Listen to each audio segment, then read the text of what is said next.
이 인터뷰는 서대문구 구립도서관에서 주관하는 2022년 서대문구 마을기록 사업의 일환으로 진행됩니다.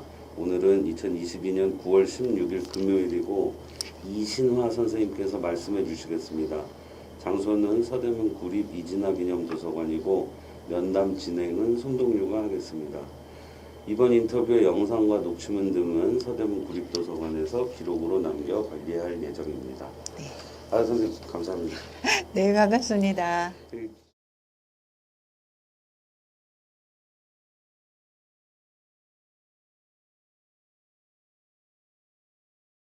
진흙 이렇게 비가 오면 장화를 신었어야 될 정도도 이대도 그랬다고 하시니까요. 네. 그러니까 오빠가 태어나기 바로 직전이니까 뭐 못해도 한 56년쯤? 55년이나 그렇죠. 56년 오시면 20살에 오신 거 맞죠? 네. 그때쯤 오신 거예요. 그때는 양장점이라고 해도 천이 귀했기 때문에 이대생들이 이제 아버지 난방 같은 거 가져와서 고쳐달라고 그러고 네, 아버지 바지 가져와서 고쳐달라고 하면 그때 그 얘기가 있어요. 아무리 그 좀 잘 사는 집 딸들이어도 그 아버지 바지 가져오면 너무 세탁을 안 해가지고 막 냄새가 나도 뒤집어서 다 뜯어가지고 그렇게 옷을 지어 주셨다 그래요. 네. 그리고 그 천이 막 생긴 거는 한 60년대쯤?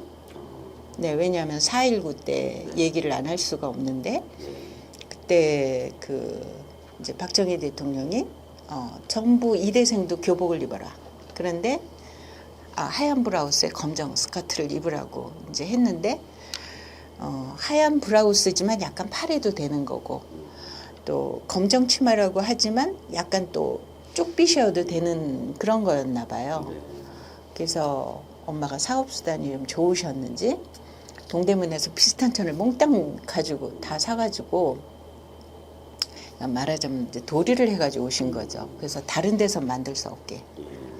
그래서 그때 굉장히 돈을 많이 버신 것 같아요. 이대생들 교복 다 거의 여기서. 네네네. 물론 다른 데도 하셨겠지만 이제 엄마는 그 천을 몽땅 이제 사가지고 오신 거죠.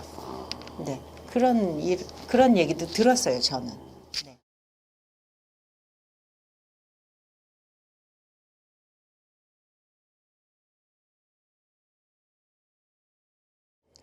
이제 그동안 제가 뭐 가르쳐도 보고 저 설빙이라는 것도 해보고 이제 그랬기 때문에 아무것도 안 해야겠다라고 생각을 했을 때 갑자기 마을 기록가 사업을 하신다 그래서 어머 이건 뭐야 이거 해야 되겠는데 이제 거기 흥미가 좀 생겼어요.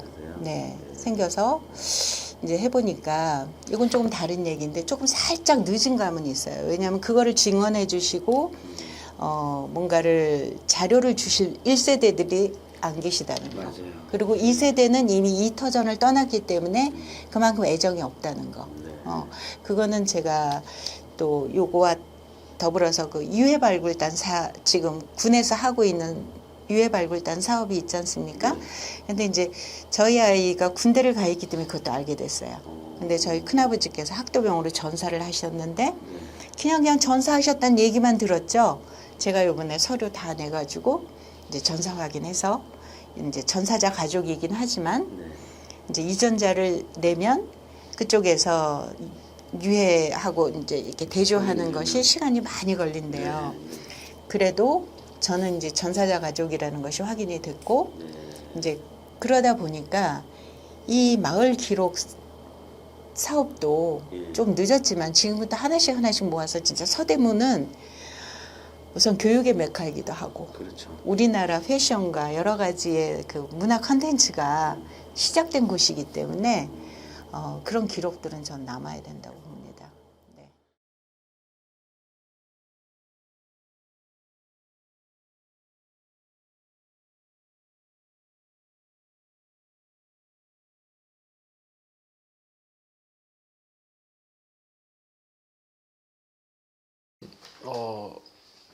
예, 있는데 그 이유가 뭐냐면 아까 말씀드린 것처럼 그 지금은 이제 아이들 양육해야 되고 경제적으로 더 이제 독립이 되려면 많은 또 그런 활동을 해야 되고 그래서 이제 여의치가 않은데 만약에 된다면 그 제가 이제 예전에 이제 처음에 돈을 조금 벌었을 때 집이 이제 자가가 없을 때 그 홍은동에 오늘도 거기 갔다 왔는데 거기에 그 언덕 산 언덕에 그 아주 저렴하게 살 수 있는 집이 있었어요.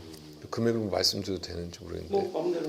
그때 당시 뭐 한 6, 7천만 원이면 그 당시. 집을 그러니까 조그마한 빌라에 뭐 방 이렇게 몇 개 두 개 있고 이렇게 조그마한 빌라인데 산 옆이고 저는 이제 그런 집이 너무 조망이 좋으니까 이 정도 금액에 집을 살 수가 있다고? 그리고 제가 처음으로 산 집이거든요. 그때 당시에는 무조건 집을 사야 돈을 버는 시대였기 때문에 그래서 처음 이제 돈을 벌어서 그래도 내 집이 있어야 나중에 내가 새해 여기서 쫓겨나더라도 내 집은 하나 있어야 되겠다 해서 그 돈을 해가지고 사놨던 집이 있어요. 아직까지 갖고 있는데 그래요? 네, 제가 소유하고 있는 집이 있는데 지금 세를 주고 있는데 거기가 어떻게 보면 되게 빈민가인데 오래된 낙후된 주택이 되게 많아요. 그래서 거기 이제 제가 이제 가끔 뭐 집 보수하거나 하러 가보면 그 홍현초등학교 아이들이 많이 살거든요. 거기.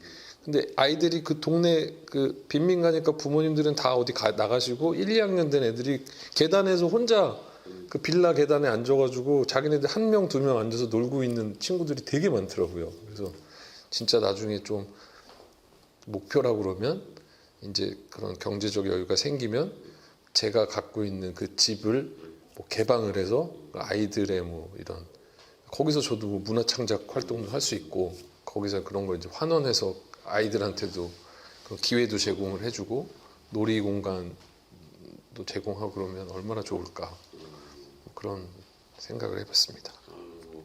그렇게 회귀할 수 있으면 다시 이쪽 동네로 돌아올 수 있으면 좋을 것 같습니다. 그런 꿈이 실현되면 정말 좋겠습니다.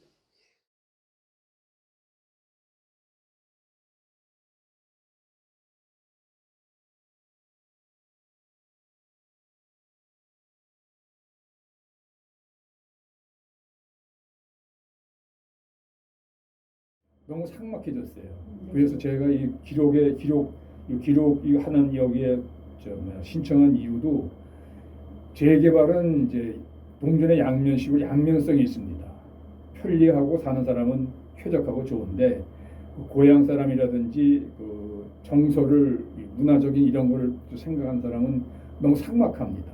그리고 옛날 것이 다 없어지고 왜 그런가 사람 사는 그 역사가 있듯이 나라의 역사가 있듯이 사람도 골목의 역사가 있고 집에 다 역사가 있는데 그게 재개발이 되면서 싹 부러져 다 밀어버려요 앞으로.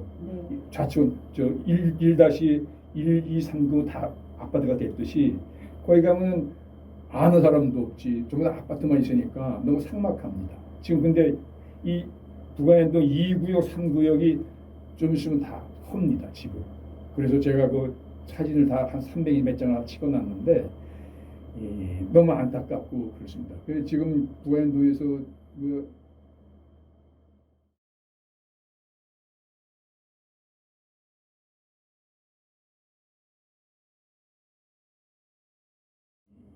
왜냐면 그 동네 그 정서라든지 동네 그 골목마다 집집마다의 그 얽혀 있는 그 사연이라든지 이 가정의 모든 사연이라든지 저 같은 경우에는 어느 골목의 대문까지 색깔이 기억하니까요. 그런 추억이 이제 좀 있으면 제가 살고 있는 부가현 삼봉도 내년 말 아니면 후년쯤은 싹 다 헐립니다. 너무 아쉽고 안타깝고 그래서 이걸 우리 후손들에게 또는 모르는 사람들에게 또 아쉬워하는 사람들에게 이걸 좀 남겨야 되겠다 기록을. 사진도 한 근 300장을 찍어놨습니다. 그죠? 개인적으로도 필요하고 필요한 사람이 있으면 그걸 좀 공유하려고 찍어놨고 이런 여러 가지 사연들이 있는 곳이 제가 고향 사람으로서 원주민으로서 태어나서 낳고 자란 사람이기 때문에 기억을 하지 저 같은 사람이 원주민이 거의 없는 걸 알고 있습니다. 지금 부가현동에도 거의 동창들 다 이사하고 다 죽고 이사하고 나이 먹은 선배들은 다 죽고 이사하고 그래서 그것을 좀 남기려고 아주 좋은 이진아 도서관에서 좋은 일을 하고 서대문구에서 참 좋은 그 기록을 남긴다 그래가지고 이렇게 신청하게 되고 또 감사하게도 구술자로 선택이 돼서 참 감사한 마음이 있습니다.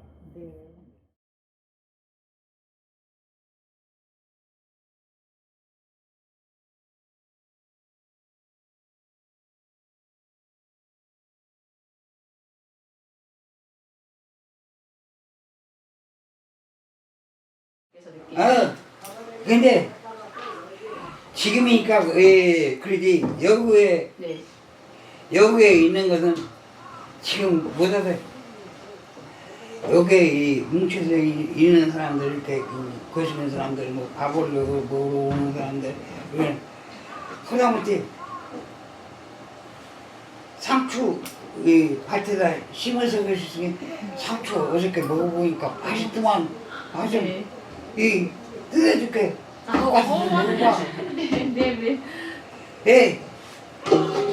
여기 이 지휘에서 우리 그 개미마을 노인정은 돈은 없으니까 돈은 못 것이고 그다음에 상추하고 뭐 그저 이그뭐 그죠 와르라고 이렇게 싸서 좀 먹으라고 좀 갖다 주자고 이 집에서 한 번달에 저 집에서 한 번달에 그래갖고 갖다 주면 또 지휘에서 또 좋다 그래.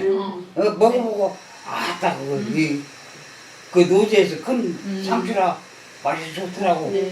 그러면서 이제 그런 면이 이 아파트에 사는 사람은 왜 자기 문 앞에 사는 사람도 몰라. 모르고 살아. 근데 여기 있는 사람들은 숟가락에 몇 개고 이 밥그릇이 몇 개고 다 끼고 이렇게 생겨서 서로 그런 면이 아주 좋은 면인데. 네. 아니 아주 좋은 면이고 네. 그러니까 지금도 그냥 이렇게 얘기하면 다 어이트게 그저 기각이 어떻게 많이 오는 거야 그냥 잠을 제대로 못자. 네. 아 그러면 그때까지는 잠 안 잤어. 모르고 잠 안 자. 네. 거기에 가장 식구들 얘기하듯이 네. 그냥 저러고 그런 게 오신듯이 넣은 거야. 오신듯이 넣으면서 무슨 네. 최근에 비 많이 왔을 때 수해는 없으셨어요? 수에는 없고 지난번에도 이 종목이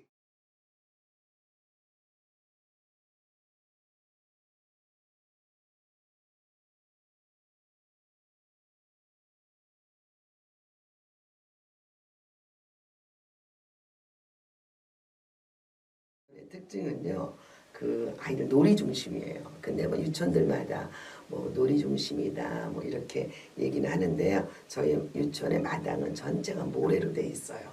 그래서 아이들이 모래에서 이 서울에는 그 흙이 없잖아요. 아이들은 흙을 밟아야 돼요. 그래서 또 저희 유치원의 장점은 바로 인왕산이 있고 안산이 있고 그래서 그 자연하고 굉장히 밀접하게 하고 일단은 자연은 좀 멀어졌지만 유치원 마당에 전체 모래를 깔고 또 모래놀이실이 있고 제가 이거를 원래는 놀이 중심이었지만 제가 더 이거 놀이 중심으로 가게 된 게 어린이집이 무상이 되면서 엄마들이 집에 있는 엄마들도 아이를 안 보고 사실은 1000일 3년은 엄마가 키워야 돼요. 무슨 일이 있어도. 그런데 이게 무상이 되다 보니까 엄마들이 엄마가 안 키우고 그냥 조금만 되면 어린이집 보내려고 굉장히 위험한 거예요. 제가 치료를 할 수 있는 그런 거를 기관을 만들든지 제가 유치원에서 해줄 수 있으면 하든지 그런 사명감을 갖고 제가 그때부터 미술 치료, 음악 치료, 놀이 치료 이런 거에 치료를 많이 갔어요. 그러다가 유치원하고 저한테 맞는 게 놀이 치료였어요. 모래놀이 치료. 그래서 유치원에다가 그 마당에도 모래로 전체 깔고 사람들은 뭐 거기다가 뭐 폐타이어로 다 그 타일 뭐 이런 걸로 이제 밟아도 뭐 더러워지지 않는 보통 깨끗해야 되니까 엄마들은 막 깔끔한 것만 찾는데 깔끔한 것보다 더 위험한 건 자연이에요.